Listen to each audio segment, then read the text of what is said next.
Who Day? Welcome to the show. As you see, I'm all by myself. I would sing for you guys, but might get a copyright infringement or something. Brandon is currently out of town working, and Justin is. Last time I heard, Justin was a little bit under the weather. But thank you. Welcome to Running Through the Jungle. I'm your host, Tim Lyons. Normally, Brandon would say, "How's everybody going?" And I usually say, "What it do? What it do?" Have a short show. I'm not going to have be on here very long unless you guys are interacting with me in the chat and everything. But I'm gonna go over some Trey Hendrickson and Shamar Stewart stuff. I'm gonna go over the response from the NFL to Joe Burrow on his Thursday Night Football comment that he made during a press conference last week, and then I'm going to go over the Ring of Honor nominees, the Ring of Honor nominees for the Cincinnati Bengals. And then if you guys have any comments, any questions, I'll be happy to answer it for you guys. I'll do my best. Let's just hope I don't screw this up. Who Dey, Mary Edwards. And let's get this show started.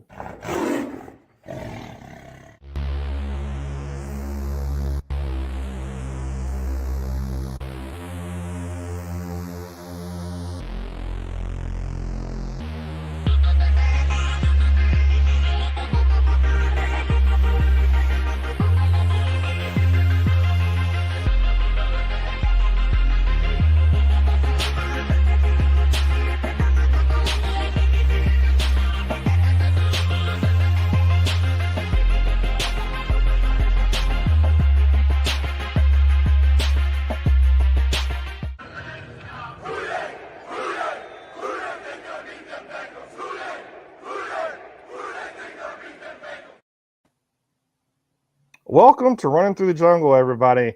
I'm your host, Tim Lyons. And here I am. Like I said, I'm all by myself. Brandon, not here. Justin, not here. Just all by myself. But anyways, I'm going to give you guys a good show. And I'm going to start off with the Trey Hendrickson situation. I'm not going to spend too much time on Trey Hendrickson. As we all know, Trey Hendrickson has, requested a trade. We got no trade offers. And he's not participating in the voluntary workouts. And of course, he's seeking that new contract. And rumor has it is, he was offered a $28 million contract. But the negotiations are still, unresolved. And I understand Hendrickson. Like I said before, I understand Hendrickson's side. His performance. He, sack leader for 2024.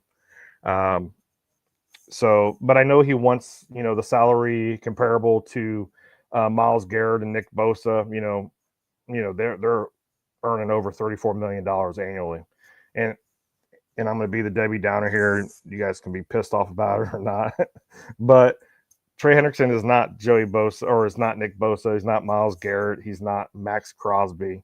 If he was getting more than 40 tackles a year and 17 sacks, his 17 and a half sacks plus, we'll say 60 or 70 tackles for the season, I can warrant giving him $34 million a year. But I think $28 million was fair. Bengals right now, they have around $27.6 million in cap space. And, you guys know how the Cincinnati Bengals are. They're very conservative. They're not going to just throw a blank check to Trey Hendrickson. Joe Burrow has made comments that he supports what Trey Hendrickson is doing, and I do support Trey Hendrickson what he's doing because he's our defense. He is our. I think it was 48% of our sacks came from Trey Hendrickson. So I agree. I agree with the guy. Who Dey, Austin Arts, welcome. Yep, I agree with you, Mary Edwards. $28 million is more than fair. Austin Art also said, I think $28 million would be good. He'd be unwise not to take it. I hope he takes it. Yeah, me too. I really do. But one thing that I'm afraid of is that he sits out games. He plans not to sit, not to show up and play in some games.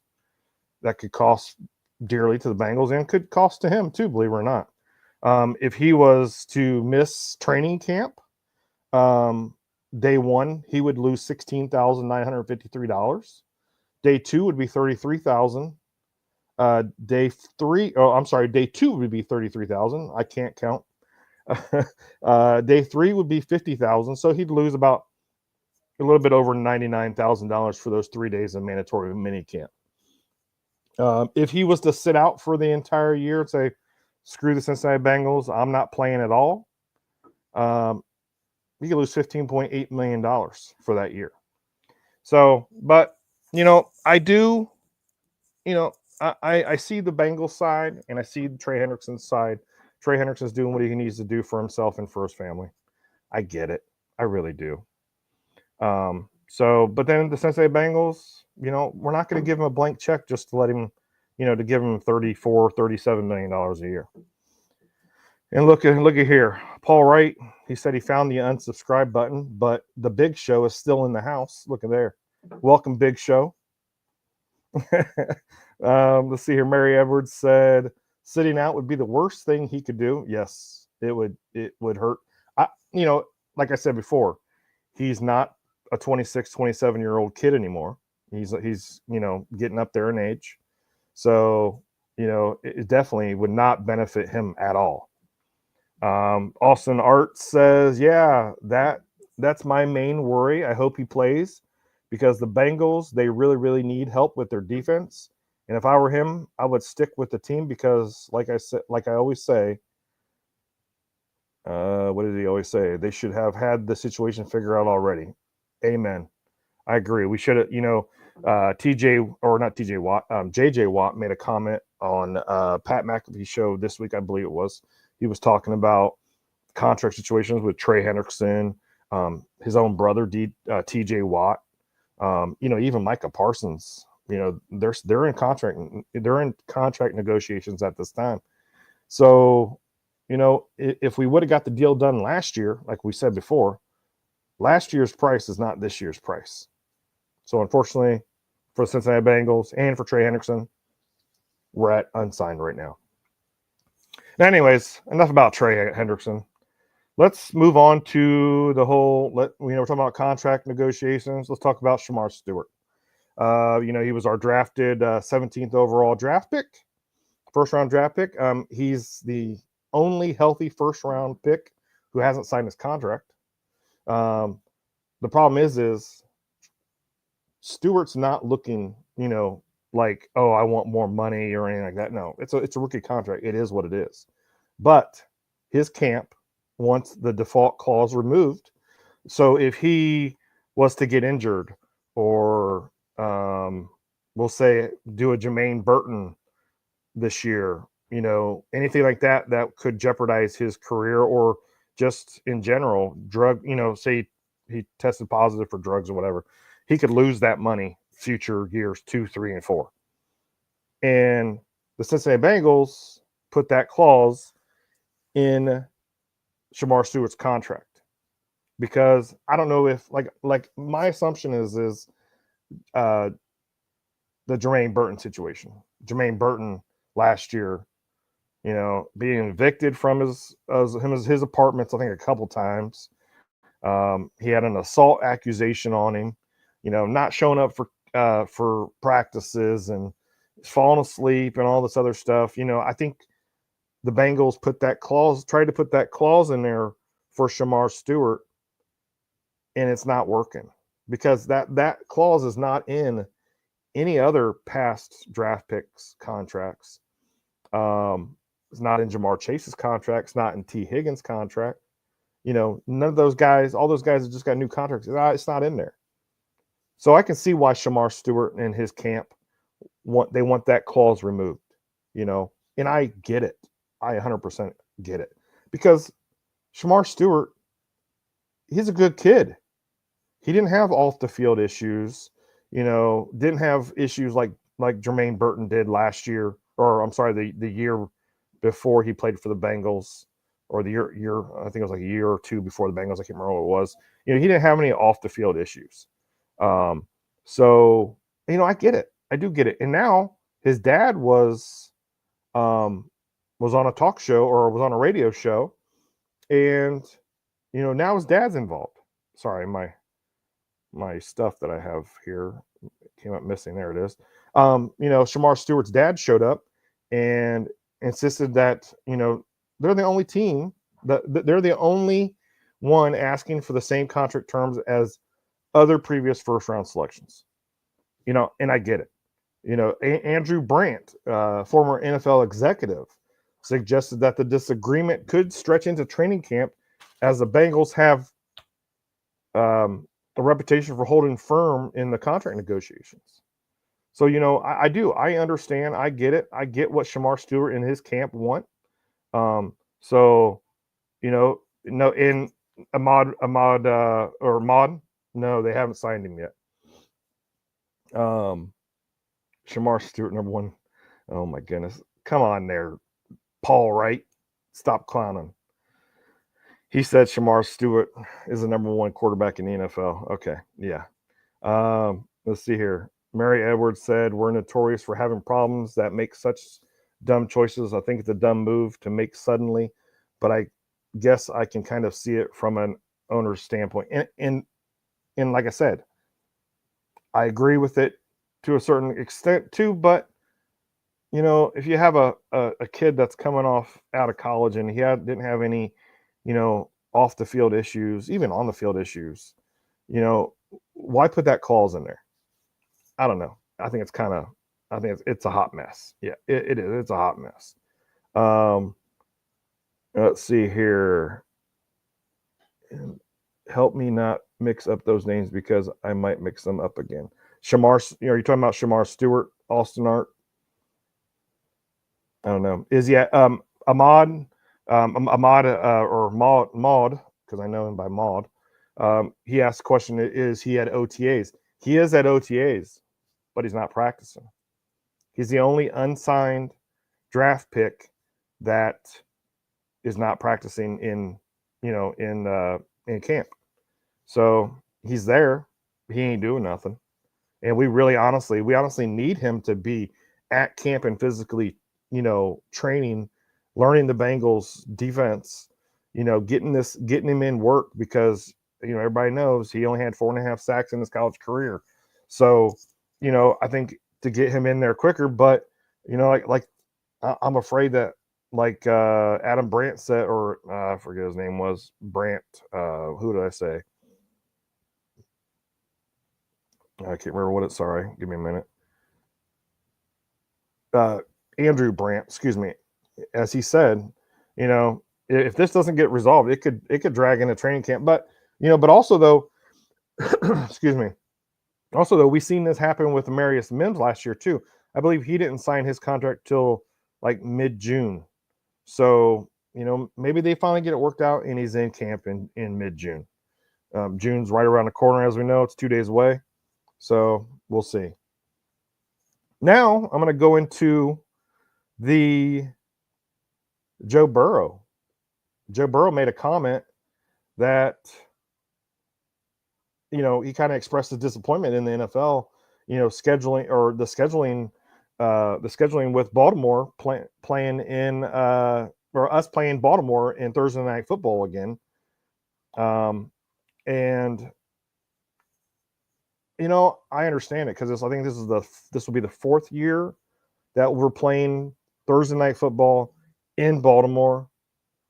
And the response, we actually got a response from the NFL. Mike North, he's the NFL's VP of scheduling. He acknowledged Burrow's concerns, and he admitted that repeating scheduling patterns over multiple years may need adjusted. He said that the league's perspective was that the NFL prioritized putting the Bengals Ravens in a prime time due to the team's exciting matchup last year. Like I said, this is 4 primetime games. We have 4 prime games, 3 of them on the road. The Thanksgiving matchup, the league wanted a stronger lineup for Thanksgiving. So they paired, the Bengals and the Ravens, the Packers and the Lions, and the Chiefs and the Cowboys.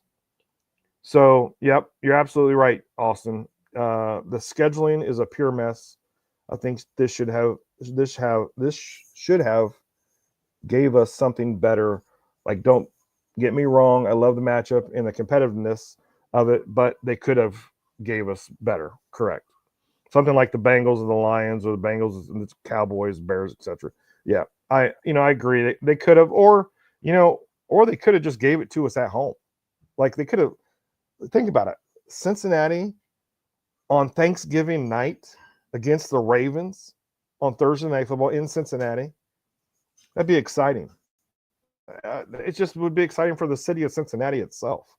But hey, the NFL admitted, that's a fair complaint, and they're talking about looking over future scheduling issues like that happening again. Yeah, Mary Edwards, you're right. One home primetime game is devastating. Such a bad move. Yeah, it is. It is for Cincinnati. It just only one primetime game at home, and that's against the Steelers. So, but all right. Well, I'm going to take a quick commercial break, and then I will be right back with you guys. If you're on YouTube, you will see my ugly mug sit here. If you're listening to us on Spotify, Apple Podcast, and all those other podcast platforms, you'll get our commercials and our sponsors. So I'll be right back with you.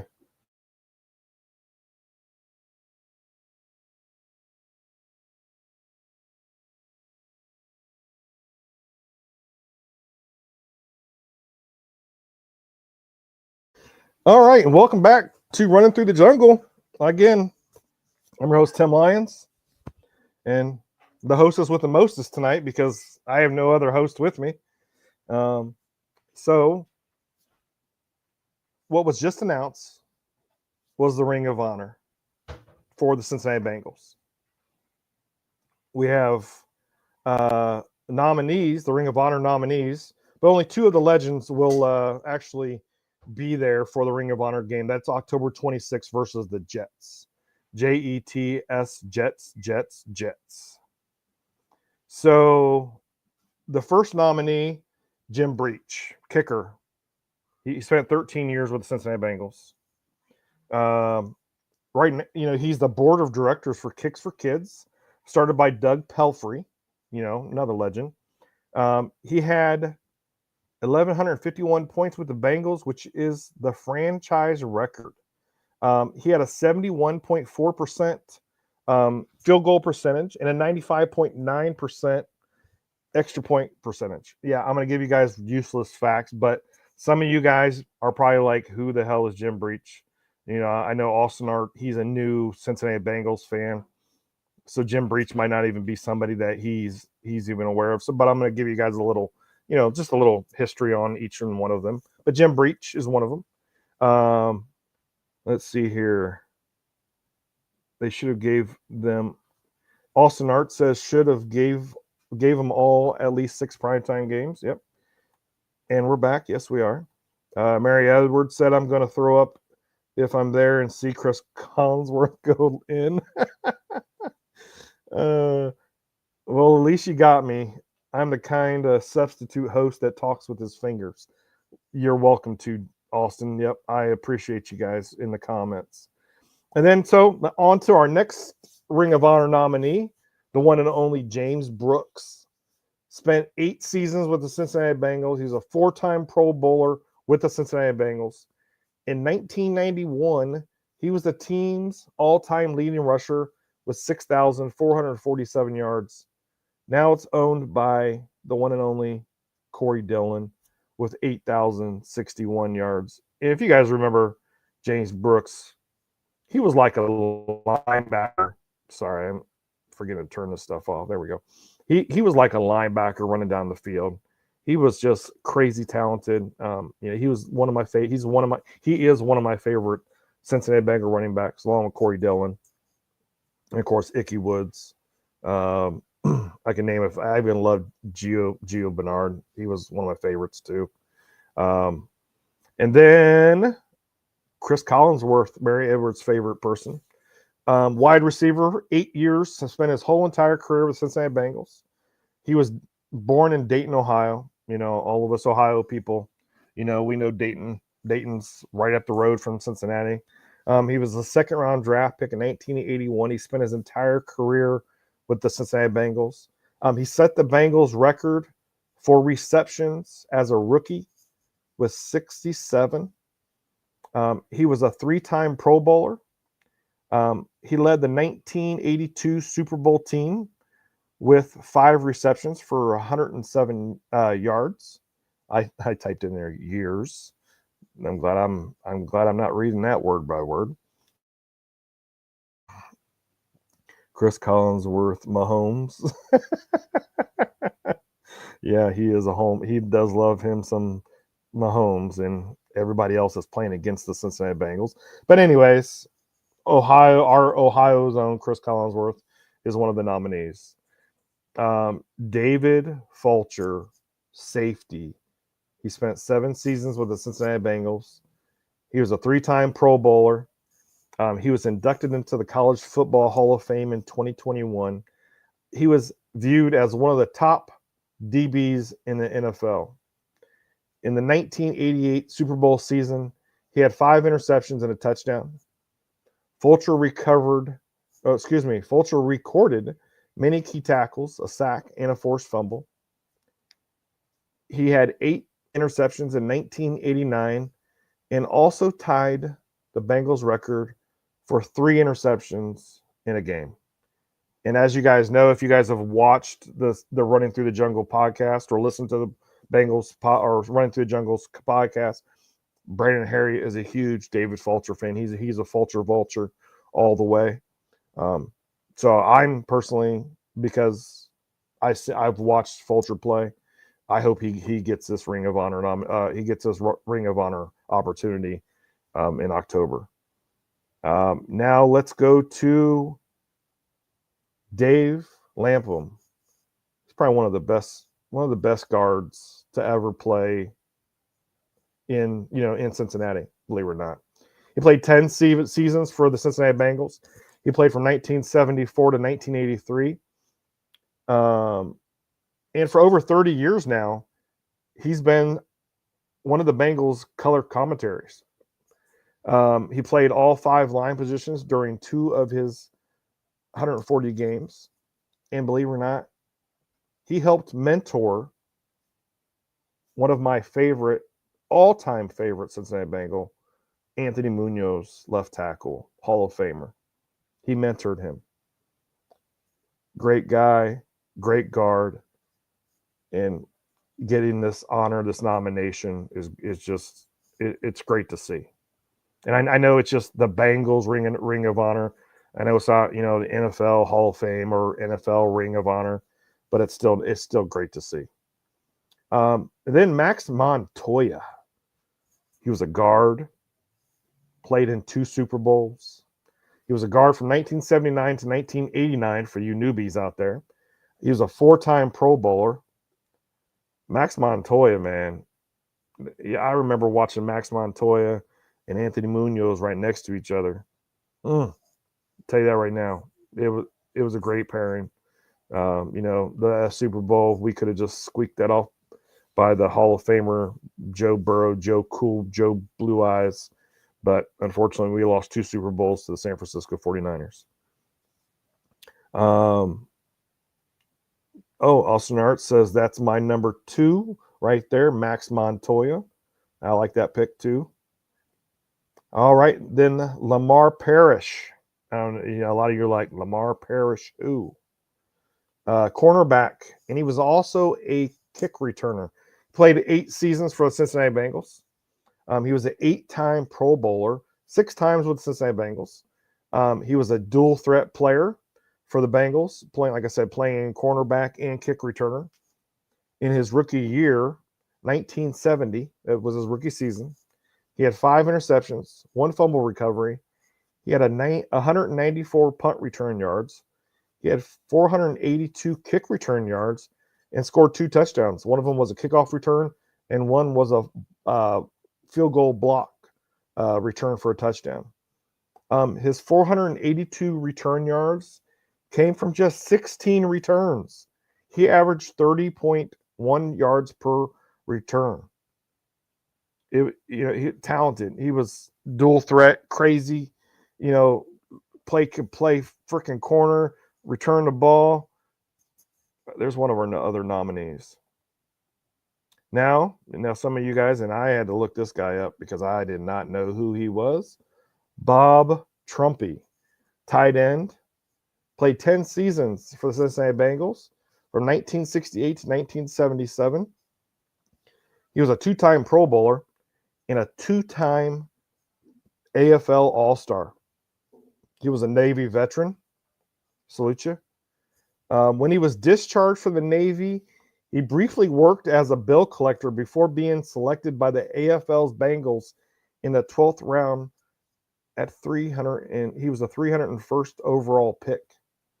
His rookie year, he had 30 receptions for 639 yards and 3 tutties, earning him a place on the AFL Western Division All-Star. Now that's going back. Like, I wasn't even a thought yet. That was going back. And you know what? I think he's 80 years old now. I think that's what I read. He was 80 years old. It's great to see. It is just it's great to have these legends come out and, give them the recognition that they need, or that they deserve, not need, excuse me, that they deserve. I believe this Ring of Honor night shouldn't be just 2 guys. I think it should be, let's give all 8 of the, or, let's give all these guys their recognition where recognition is due. But anyways, I'll shut up. The last guy, and not least, Reggie Williams, linebacker. 14 seasons with the Cincinnati Bengals.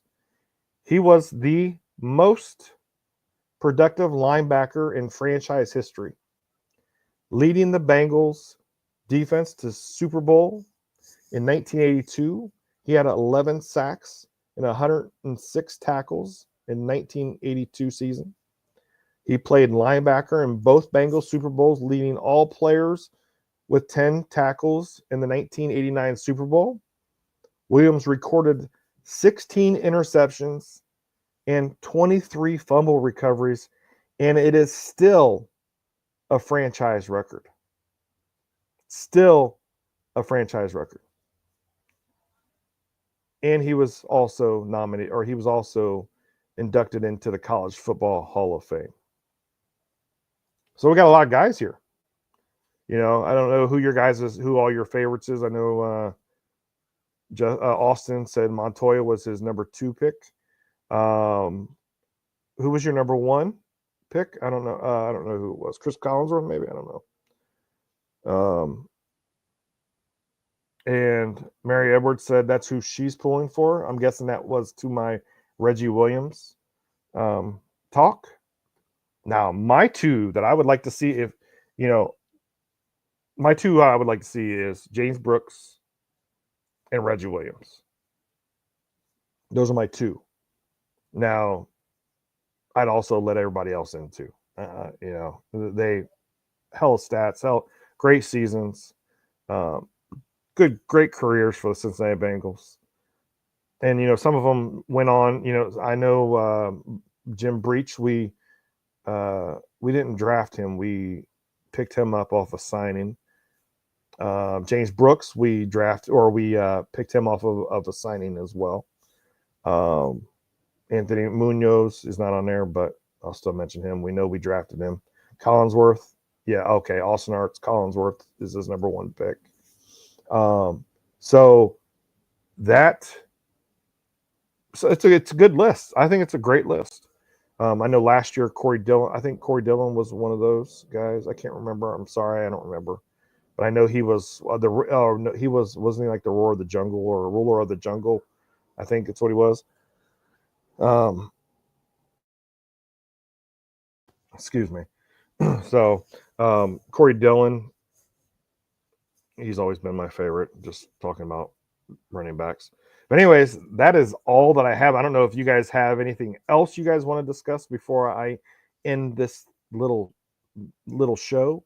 I know I was talking about stats, but I wanted you guys to realize who these legends were. Some of like I said, Bob Trumpy, I didn't know who Bob Trumpy was. Never heard of him. He's early AFL Bengals guy. Then in NFL. But Bob Trumpy, his stats don't lie. Oh, I'm sorry, Mary Edwards. Yes, I forgot. I almost totally forgot. So, and thank you for this, Mary Edwards. Jim Irsay. I want to give him big shout out, big props, huge props. Jim Irsay, I know he was, the owner for the Indianapolis Colts. They died at 65 years old, I believe it was. But thank you to him. He bought and purchased plane tickets and Super Bowl tickets for, I believe it was 10 fans. I think it was like 10 fans when the Cincinnati Bengals went to the Super Bowl against let's call them the St. Louis Rams. Oh my goodness, the Los Angeles Rams, and then gave them $10,000. I think it was as well. Six pair of fans. So it was 6 fans and then their plus one, so 12 altogether, and $10,000. Jim Irsay, that's a great dude. He's not even part of the Bengals organization, and he's flying 12 fans out to Los Angeles, it was in Los Angeles, that's right, and paid for their plane tickets, their hotels, $10,000 spending money, tickets to the game. That's awesome. To see an owner do that, that's just awesome, and not even part of the Cincinnati Bengals organization. But you know what, Jim Irsay, thank you so much for giving those fans that opportunity to, have that once in a lifetime opportunity. You're a great dude. Rest in peace. I'm sure you're up in heaven, and just you did great things. But that is it for me. Unless you guys have any questions, anything else, I have nothing else because I'm by myself. I don't have nothing. I don't know. Do you have something to ask me? I don't have anything. But thank you guys. I just want to say thank you guys again for watching Running Through the Jungle with your host, Tim Lyons, me. I'm going to go play some Call of Duty because I was, time to play some Call of Duty. We got the new update. But anyways, thank you guys again for coming to seeing me. I appreciate all your support. I really do. I honestly appreciate all your support. If you guys can like and share with your friends, even if your friends aren't Bengals fans, share it anyways. Tell them to come subscribe. Hit the subscribe button. They don't have to come watch every show, but just hit the subscribe button. Get our subscribers up just so, us little guys, we're the little guys over here. We're not, all those big guys, Locked On Bengals and, I forget all those other ones that there are a lot. Cincinnati and all those guys are great content. I spend my time listening to them too. One thing that kind of, believe it or not, I don't know if you guys watched Locked On today. I think it was Locked On or James Rapine, I think, whoever. He actually talked about the whole Shamar Stewart thing. And I was like, oh, damn, I was going to do that. But you know what? I did it differently. And I already had mine scheduled, written down yesterday. So I beat him to it, but I just didn't beat him to the podcast. But anyways, thank you guys again. You guys have a safe weekend. Take care.